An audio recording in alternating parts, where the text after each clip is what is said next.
Nos estudos anteriores da série Morando em Gênesis, nós vimos a épica saga de Noé e sua família na sobrevivência à ira de Deus com a arca que ele havia construído, a mando de Deus, e agora nós iremos ver eles pisando em terra firme com o recomeço, com as instruções de Deus no novo mundo. Acompanhem conosco.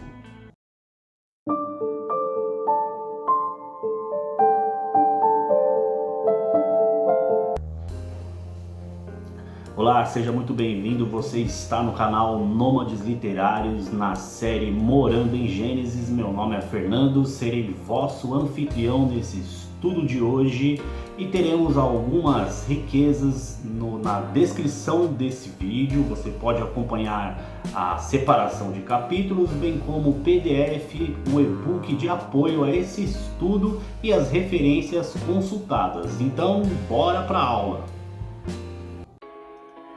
Muito bem, pessoal, estamos em nosso estudo Instruções para o Novo Mundo. Em nossa introdução, nos estudos anteriores da série Morando em Gênesis, temos acompanhado a saga de Noé e sua família pela sobrevivência à ira de Deus com o dilúvio. Todavia, agora iremos ver essa família podendo pôr os pés em terra firme e ser motivada e orientada sobre como recomeçar a vida no novo mundo, onde Deus irá reafirmar e detalhar sua aliança tanto com Noé e sua família, como também estendida a todos nós. É salutar mencionar a importância dos versos se repetirem no decorrer da narrativa bíblica, porque a gente pode entender que existem pelo menos duas razões que podemos elencar aqui a sua importância. Primeira razão é que na tradição da escrita bíblica, toda vez que o escritor quer destacar a importância do texto, ele a repete.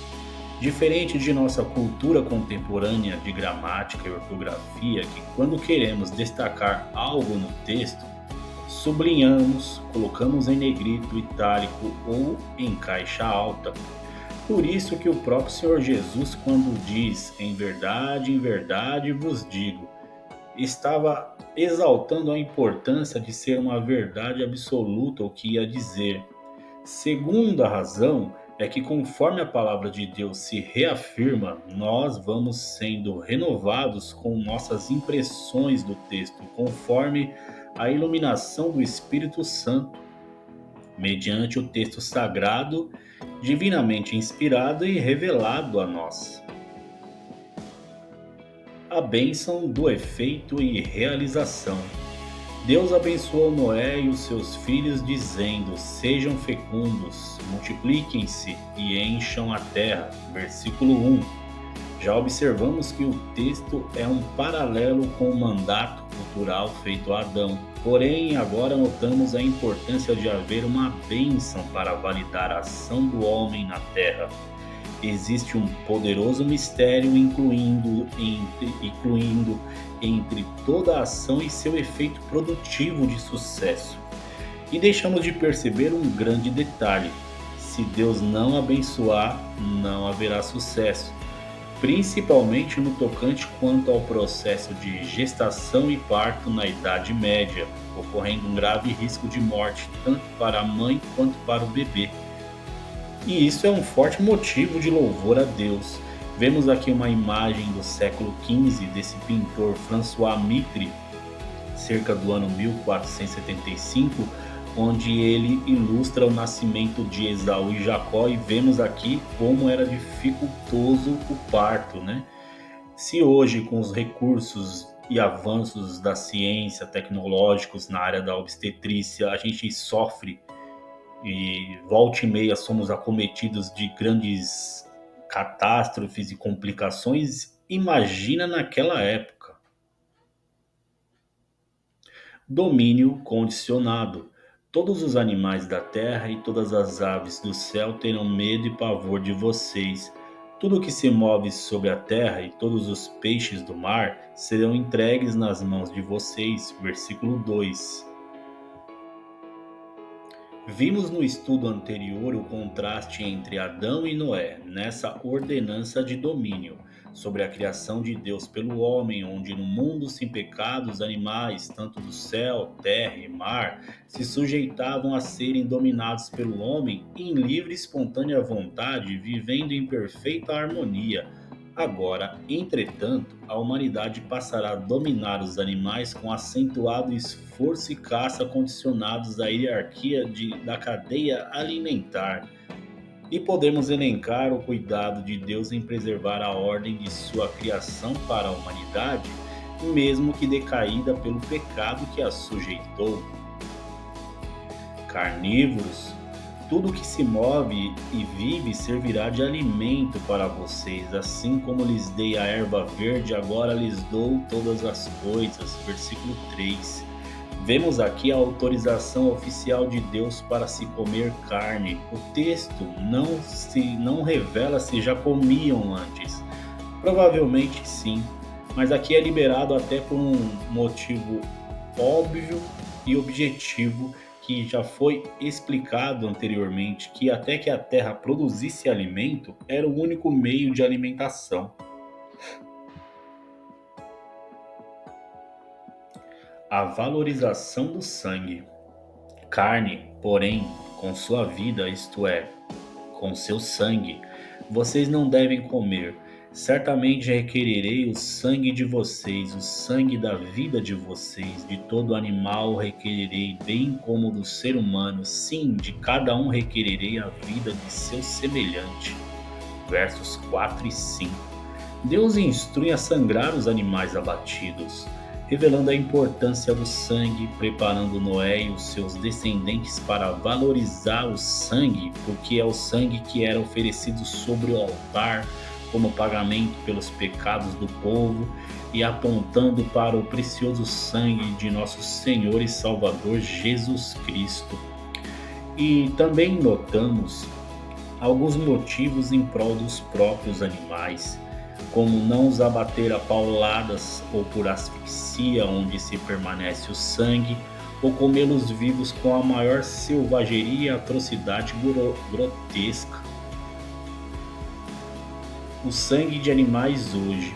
Devido ao texto citado, existem pessoas que possuem escrúpulos a comer carnes com sangue, como alguns exemplos que a gente vê de comidas típicas do Brasil: a galinha cabidela, o chouriço, sarapatel, a buchada de bode. Lei em desuso. Todavia, pessoal, a gente entende que essa proibição de comer o sangue tinha um propósito bem definido, que era valorizar o sangue como sendo a própria vida. Mas o alvo era apontar para o sangue de Cristo, a ponto de que o próprio Jesus, numa certa altura, ele disse, veja esse texto na tela. Jesus lhes disse: então vocês também não entendem? Não compreendem que tudo o que está fora da pessoa, entrando nela, não a pode contaminar, porque não entra no coração dela, mas no estômago e depois é eliminado? E assim Jesus considerou puros todos os alimentos e dizia: o que sai da pessoa, isso é o que contamina. Evangelho de Marcos, capítulo 7, dos versos 18 a 20. Pena de morte.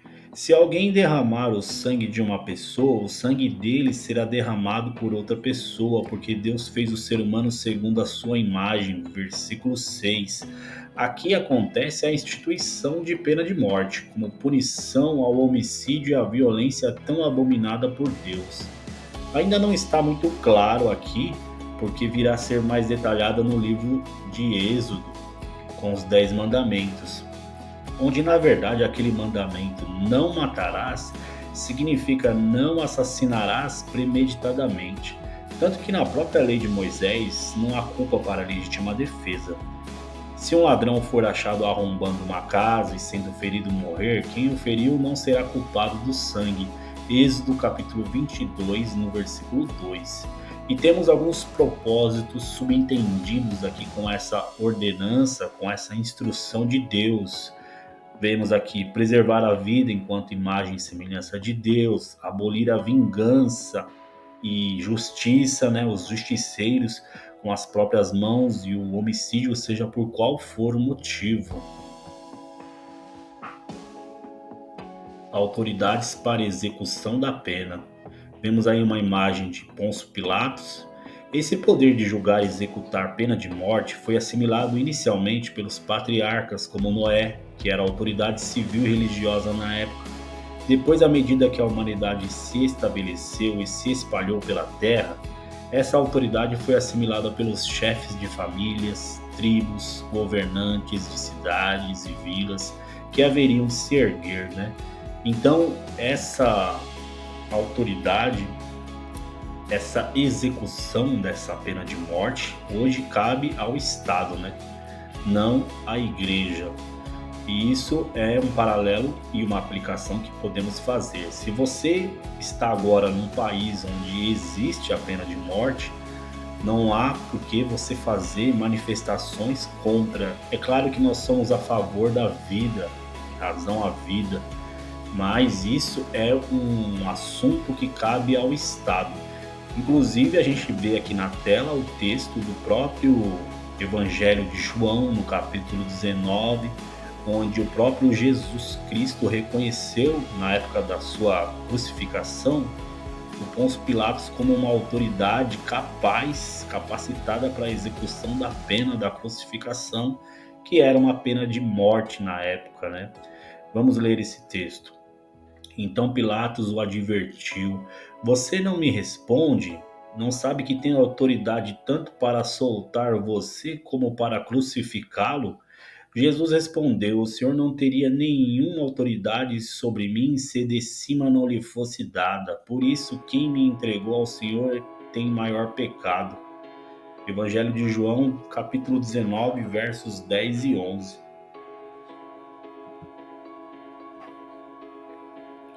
Povoar.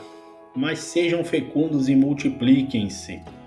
Povoem a terra, multipliquem-se sobre ela. Notem aí o acréscimo de povoar a sentença de fecundação e multiplicação da raça humana, trazendo a ideia de não só fazer uma mera reprodução em séries, mas erguer uma civilização com cultura e valores instituídos por Deus. Assim, a continuação do povo de Deus. Aliança unilateral. Deus também disse a Noé e aos seus filhos: Eis que estabeleço a minha aliança com vocês e com a descendência de vocês e com todos os seres vivos que estão com vocês, tanto as aves, os animais domésticos, os animais selvagens que saíram da arca, como todos os animais da terra. Estabeleço a minha aliança com vocês. Nunca mais os seres vivos serão destruídos pelas águas de um dilúvio, nunca mais haverá dilúvio para destruir a terra. Versos do 8 ao 11. Na época que Gênesis foi escrito, os soberanos, os reis, os poderosos, aqueles chefes de estados, de vilas e cidades, eles faziam alianças unilaterais com seus servos. Em uma aliança unilateral, os termos e condições são exigidos apenas de um lado só, onde o soberano faz uma aliança com seus súditos, se comprometendo a protegê-los e beneficiá-los em troca de obediência, que é justamente o caso do próprio Deus aqui. Já em uma aliança democrática, como por exemplo o casamento, marido e mulher se comprometem às mesmas condições e os dois entram voluntariamente nessa aliança. Extensões da aliança. Deus disse: Este é o sinal da minha aliança que faço entre mim e vocês e entre todos os seres vivos que estão com vocês, para todas as futuras gerações. Porém o meu arco nas nuvens e ele será por sinal da aliança entre mim e a terra. Quando eu trouxer nuvens sobre a terra e nelas aparecer o arco, então me lembrarei da minha aliança firmada entre mim e vocês e todos os seres vivos de todas as espécies. E as águas não mais se tornarão em dilúvio para destruir todos os seres vivos, e o arco estará nas nuvens, e eu o verei e me lembrarei da aliança eterna entre Deus e todos os seres vivos de todas as espécies que há sobre a terra. Versos do 12 ao 16. Na passagem anterior, vimos que a aliança de Deus se estendia a Noé e a sua família. Agora, porém, a gente nota que ela se estende aos animais e até mesmo à nossa geração. Então podemos desfrutar dos benefícios dessa aliança, que promovem a frutificação do trabalho de nossas mãos, a sobrevivência da raça humana, a extinção e a instituição do povo de Deus sobre a terra. Agora, alguns exemplos, alguns pontos de vistas panorâmicos aqui de cosmovisões de como é visto o arco-íris, né? Em seu simbolismo. Arco no céu, Deus promete que nunca mais iria destruir a terra por meio da água. Depois de cada chuva, seu arco apareceria nas nuvens, e esse seria o símbolo da aliança estabelecida entre Deus e toda a carne vivente e toda espécie que está sobre a terra e por todas as gerações futuras. Na segunda imagem temos o próprio arco-íris, que é o seu termo que vem da origem grega, que o seu nome vem da mitologia grega, onde Íris era uma deusa que exercia a função de arauto divino. Em sua tarefa de mensageira, a deusa deixava um rastro multicolorido ao atravessar o céu. E por último temos o Xumaré ou Ozumaré, que na mitologia dos orixás oriundas da Nigéria e Vuduns, o Oxumaré é considerada a serpente que circula ao redor do mundo e o segura em equilíbrio, promovendo o movimento celeste e de todas as coisas, e tem em uma de suas manifestações o arco-íris. Ele se torna o símbolo de dinamismo do tempo, ciclos, da continuidade, chuva, fertilidade, prosperidade e união de aspectos. Isso é apenas aqui algumas visões que temos aí como panorama, né? E a transformação entre ligação do céu e da terra. Agora a gente vai ver a física do arco-íris. Na verdade, o arco-íris é um círculo, mas só conseguimos ver parte dele porque o horizonte se mete no caminho. Assim como você pode ver na imagem, os pontos de limites entre o nosso globo ocular, que é os nossos olhos, e o solo projetam um arco que na verdade é como um cone imaginário. O arco-íris é um fenômeno natural com o resultado da refração da luz dos raios de sol passando pelas gotículas de água que estão acumuladas nas nuvens e sendo dispersadas ao nosso campo de visão, como você pode conferir nessa imagem. E agora, no versículo 17, que é o último de nosso estudo de hoje, confirmando pessoalmente, diz assim: Deus disse a Noé: este é o sinal da aliança estabelecida entre mim e todos os seres vivos sobre a terra. Deus já tinha feito a decisão de não acabar mais com a raça humana, mas agora ele declara isso a Noé. Pode parecer repetição, porém, agora é a primeira vez que Deus declara isso abertamente a Noé e se compromete num pacto de aliança com toda a terra. Portanto, antes era só o registro que Moisés recebeu por divina revelação e agora ele confirma pessoalmente a Noé. E é isso aí, pessoal. Aqui as minhas congratulações. Muito obrigado pela audiência. Se inscreva no canal, curta esse vídeo e se você acha que alguém pode se beneficiar desse conteúdo, encaminhe. Até mais!